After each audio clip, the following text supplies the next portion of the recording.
Préparez-vous pour vivre une aventure numérique épique, car aujourd'hui, nous allons découvrir le super-héros méconnu de l'informatique. J'ai nommé Suricata.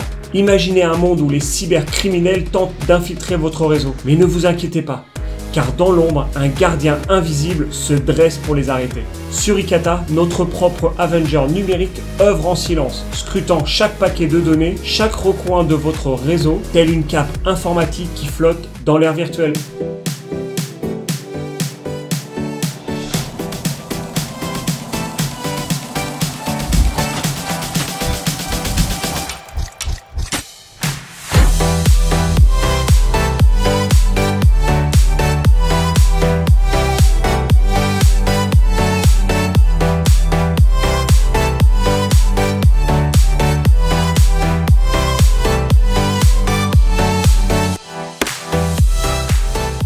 Salut à toutes et à tous, si vous ne me connaissez pas encore, je m'appelle Phoenix et je suis là pour vous faire partager énormément de mes connaissances en termes d'informatique. Et aujourd'hui, je vais vous faire découvrir ce qu'est un IDS, donc pour Intrusion Detection System. Comme vous l'aurez compris, un système de détection d'intrusion. Et le but, ça va être justement de se créer son propre IDS. Et je vais vous faire découvrir Suricata que l'on va installer sur notre Raspberry Pi. Donc vous verrez que ce sera la version la plus récente que j'ai pu trouver. Je vais vous montrer comment faire pour l'installer sur votre Raspberry Pi pour faire les premiers réglages et après en fouillant vous pourrez peaufiner et faire votre propre IDS. Et vous verrez que c'est quand même assez important d'avoir ce type de matériel parce que ça va vous permettre de détecter réellement toutes les activités suspectes qui peuvent être effectuées sur votre réseau. Alors il faut savoir qu'il peut y avoir des fois des faux positifs et après en peaufinant un petit peu plus votre IDS vous allez pouvoir le rendre beaucoup plus performant. Et pour effectuer cette installation correctement, il faut savoir que vous aurez besoin d'un switch manageable qui sera capable de supporter la fonction port mirroring, puisqu'il faudra que le trafic qui arrive d'Internet passe par ce switch et justement fasse en sorte que ça passe par notre IDS, que ça analyse tout ça afin de rediriger le trafic sur votre réseau domestique. Mais voilà, nous aujourd'hui, on va surtout voir comment créer notre Raspberry Pi avec Suricata dessus, comment faire pour l'installer et faire nos quelques premiers réglages. Pour notre première étape, on va utiliser Raspberry Pi Imager. On va installer notre OS sur notre carte microSD, on va paramétrer tout ça et après je vais vous expliquer pas à pas comment installer Suricata. On va déjà choisir notre OS. On va aller, alors moi comme je suis sur un Raspberry Pi 4, je vais prendre une version 64 bits. Si vous êtes sur un Raspberry Pi 3, restez sur une version 32 bits. Utilisez la version Lite. On n'a pas besoin d'interface graphique. On va tout faire en console, en ligne de commande. Donc, restez sur une version Lite. Donc, moi, j'utilise la version Lite 64 bits. Vous pourrez utiliser la version Lite 32 bits. On clique dessus. On va sélectionner notre stockage. Donc, j'ai précédemment inséré ma carte microSD sur l'ordinateur. Elle est juste ici. On sélectionne. Avant d'écrire notre image sur notre carte microSD, on va paramétrer déjà notre OS. On va juste ici dans les paramètres, on va activer ceci. On active bien notre SSH puisque là le but c'est pas de brancher un écran et un clavier sur notre Raspberry Pi, ça va être de pouvoir le prendre à distance. Donc on va l'allumer et après on va pouvoir se connecter. Donc ça on est bon. Le nom d'utilisateur Phoenix.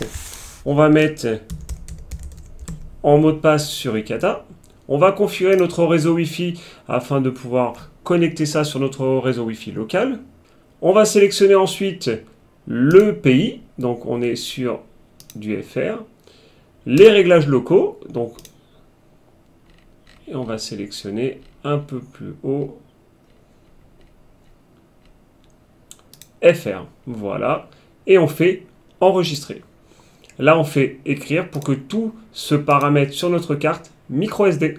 Une fois que notre carte microSD est faite, on l'insère dans notre Raspberry Pi et on n'a plus qu'à le démarrer. Après quelques minutes d'attente, on a la main sur notre Raspberry Pi et on va pouvoir s'y connecter en SSH. Donc on a dit nom d'utilisateur Phoenix et le mot de passe Suricata. Voilà. Première chose à faire, on met à jour notre système. Donc sudo apt update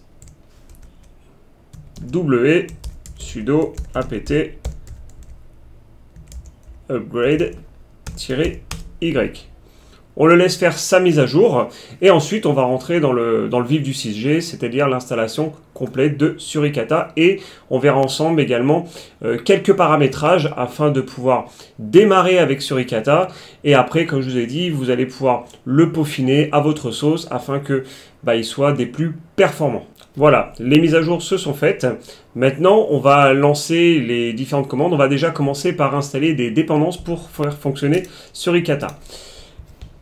Je vous mettrai à disposition tous les paramétrages, toutes les commandes que j'ai tapées afin que ce soit plus simple pour vous. J'ai tout sur un fichier texte, je me fais des copier-coller afin que ce soit beaucoup plus rapide et au moins je sais que tout ça fonctionne. Donc là, ce sont différentes dépendances à installer pour votre OS et également pour Suricata. Vous verrez par la suite, il y a d'autres choses qu'il faudra installer, mais on va faire ça étape par étape. Donc là, pour l'instant, on installe les premières choses. Et vous verrez, c'est vrai que l'avantage avec l'installation que je vais vous proposer, c'est que c'est le chemin direct pour que ça puisse fonctionner. Lors des différentes installations que j'ai pu faire, j'ai rencontré des messages d'erreur et c'est vrai que j'ai trouvé la solution afin que vous n'ayez pas ces messages d'erreur, vous n'ayez pas à chercher les solutions. J'ai les différents packages à installer pour que tout puisse fonctionner. On laisse notre installation se terminer et on va continuer pour Suricata. Voilà, les dépendances sont installées. Maintenant, on va aller sur le site de Suricata et dans la partie Download, vous allez pouvoir récupérer la dernière version stable. Donc aujourd'hui, c'est la dernière version qui existe. Je vous propose de cliquer sur le lien juste ici avec un clic droit et vous faites copier le lien. On retourne juste là et vous allez faire un wget et vous allez coller le lien direct. On va récupérer notre fichier image afin de pouvoir l'extraire et l'installer. Maintenant qu'on a récupéré le fichier, si je fais un ls, j'ai bien mon fichier juste ici, on va le décompresser avec la commande tar. Si je fais maintenant un ls, j'ai toujours mon fichier juste ici et j'ai un dossier Suricata. Donc on fait un cd Suricata pour accéder directement à notre dossier. De base, pour suivre l'installation officielle, il faut faire un /configure afin de pouvoir configurer notre logiciel. Le problème, c'est que si vous le faites, vous aurez des messages d'erreur à la fin de l'installation disant que certaines choses sont manquantes, certaines choses ont bloqué. Et donc, on va voir ensemble comment faire pour passer outre. On va déjà installer le premier élément manquant. Donc, on le laisse s'installer. On fait un Y pour valider par oui. Voilà, donc ça, c'est la première solution pour régler le premier message d'erreur. Le deuxième message d'erreur que vous risquez d'avoir lors de l'installation de Suricata, c'est que Rustup est manquant. Donc, on va l'installer directement. Là, il va vous demander si vous souhaitez continuer. On fait un Y pour oui. On fait 1 pour procéder à l'installation par défaut. Et on le laisse faire. Donc c'est vrai que si vous lancez la configuration de base, lisez bien les messages en fin d'installation, ça va vous dire qu'est-ce qui est manquant et après vous cherchez sur internet pour trouver la solution. Mais avec l'installation que je vous propose, aucun problème, ça fonctionne, je l'ai testé plusieurs fois et il n'y a aucun souci, tout est fonctionnel. Voilà, l'installation met quelques minutes à s'effectuer et vous avez à la fin une commande à taper, ils vous le disent bien, hein. Il faut le taper dans votre terminal, cette commande juste ici.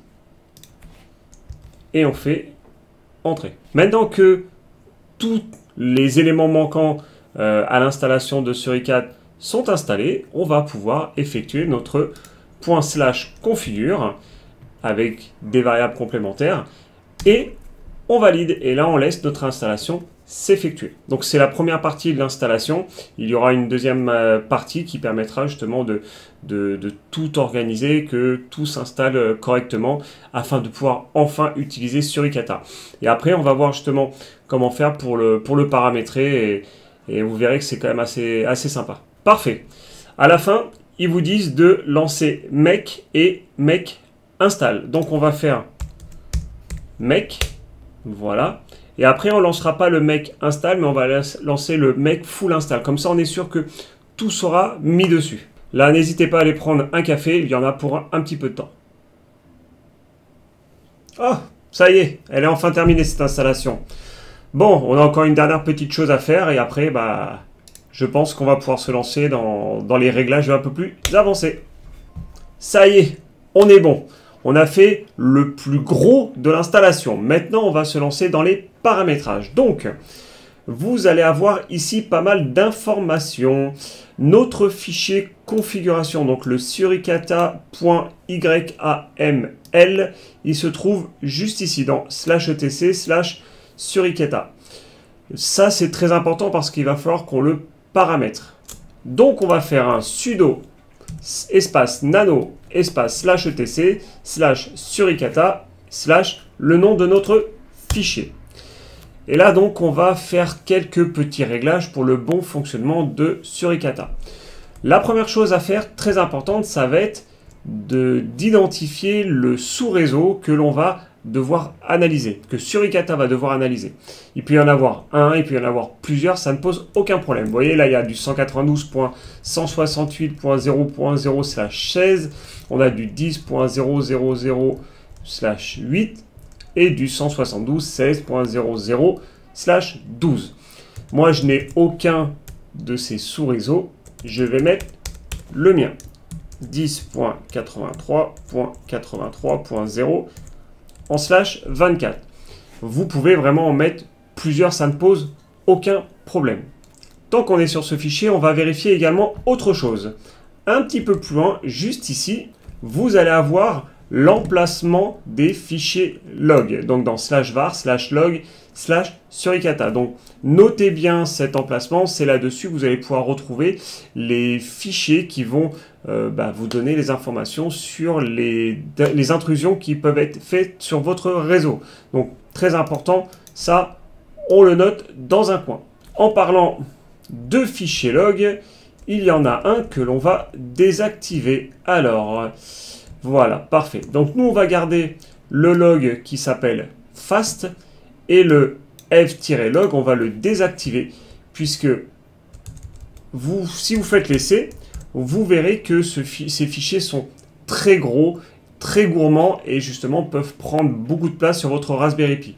Donc le fichier fast.log, lui, pourra contenir les informations nécessaires à justement ces différents tests d'intrusion.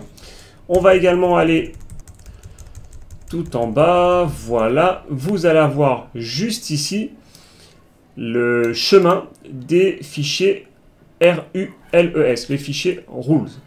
C'est là-dessus que vous allez pouvoir, alors vous pouvez en créer, vous pouvez les modifier, etc. C'est là-dessus que vous allez avoir toutes les règles justement que Suricata doit suivre pour justement analyser les différentes intrusions.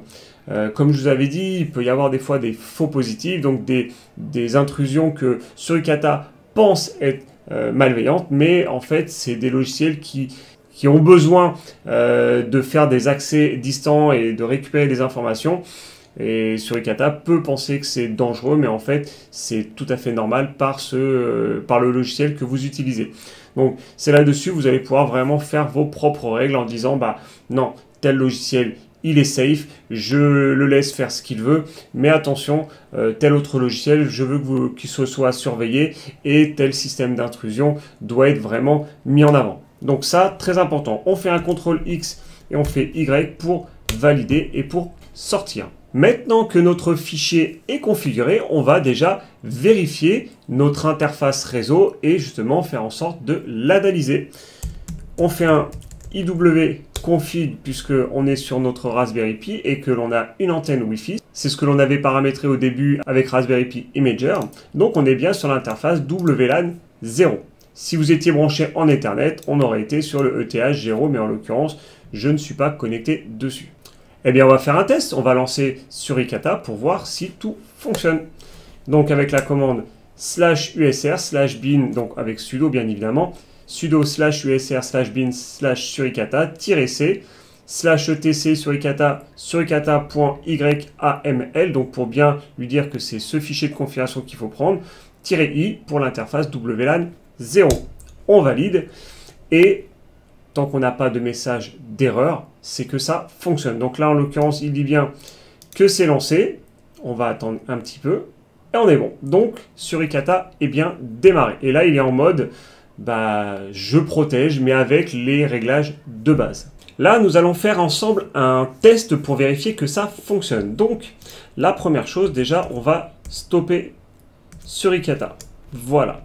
On va se créer une petite règle qui nous permettra d'identifier rapidement une petite intrusion, si on peut dire. On va aller donc dans notre fichier de règles. Donc, dans var lib suricata rules et suricata.rules.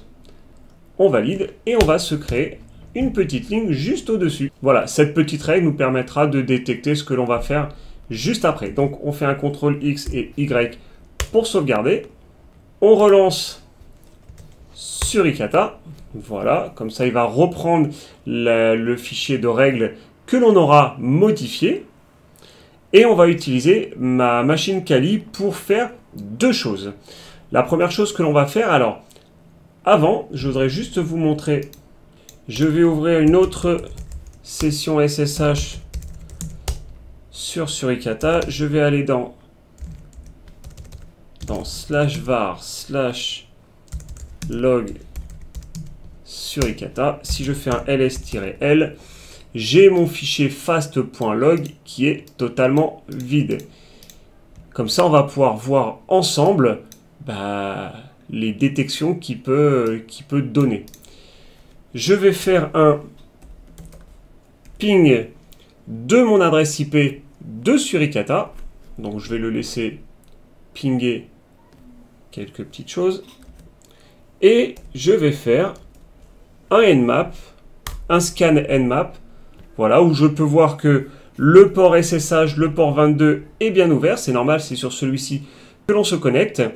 Après, je peux faire un scan beaucoup plus avancé, beaucoup plus complet pour voir beaucoup plus de choses. Et là, si je refais un ls-l, je remarque que mon fichier fast.log a pris de l'ampleur. Donc, je vais faire un cat de fast.log et je me retrouve avec... Hop, on va mettre un peu plus comme ça. Deux choses qu'il m'a détectées. Alors, ça, c'est mon scan Nmap. Il ne m'a pas remonté. Alors, des fois, ça met un petit peu de temps. Hein. Si on attend quelques minutes, il va me remonter le ping que j'ai fait juste avant. Donc là, il m'a identifié cette adresse IP, qui est une adresse IP de mon réseau, qui a fait un scan sur mon adresse IP de Suricata. Et maintenant, on va voir si je vais refaire un ls-l. Mon fichier a pris un peu plus de données, si on peut dire. Vous voyez, il était juste ici. Et là, si je refais un cat de fast, voilà, j'ai un peu plus de choses. Je vais le mettre un peu plus grand, que vous puissiez voir tout ça.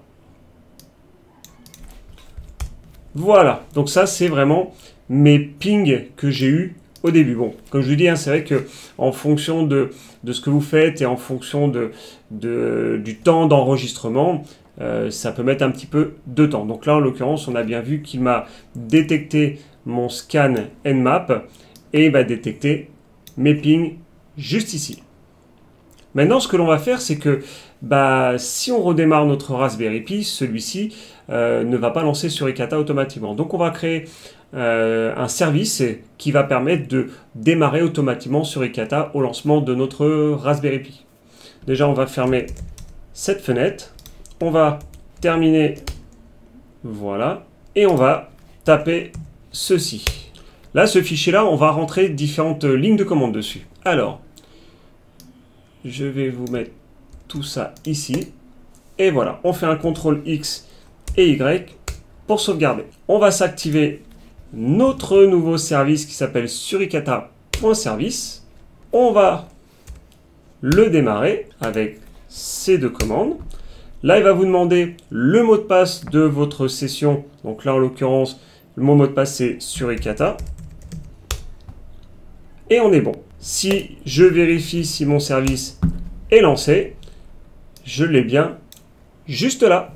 On est bon. Donc là, ce que l'on va faire maintenant, c'est qu'on va redémarrer notre Raspberry Pi et on va voir si le service s'est lancé automatiquement. Donc, on va faire un sudo reboot. Notre Raspberry Pi a redémarré, on se connecte dessus, Voilà. Et on va relancer notre commande pour vérifier si le service est bien lancé. Et c'est positif. Voilà. Donc, vous verrez qu'il y a pas mal de petites choses à faire, à paramétrer. Les fichiers avec les règles, il faut vraiment... vous verrez sur le site de Suricata, c'est très bien fait. Hein, vous allez pouvoir vraiment créer vos propres règles, les peaufiner, faire en sorte que votre système d'IDS soit des plus performants. Là, c'était vraiment pour vous montrer l'installation de Suricata, les quelques réglages que l'on peut faire au début. Et comme ça, après, on se le peaufine à sa sauce pour qu'il soit des plus performant. Voilà, j'espère que ça vous a plu. C'était vraiment une petite vidéo très simple mais très importante pour l'utilisation d'un IDS, et on verra par la suite d'autres vidéos un peu plus poussées pour se rendre compte qu'un IDS c'est quand même assez important, et on tâchera de par exemple avec Nmap de tenter de ne pas se faire détecter par cet IDS. Voilà, je vous dis à la prochaine, portez-vous bien pour une toute nouvelle vidéo. Ciao ciao.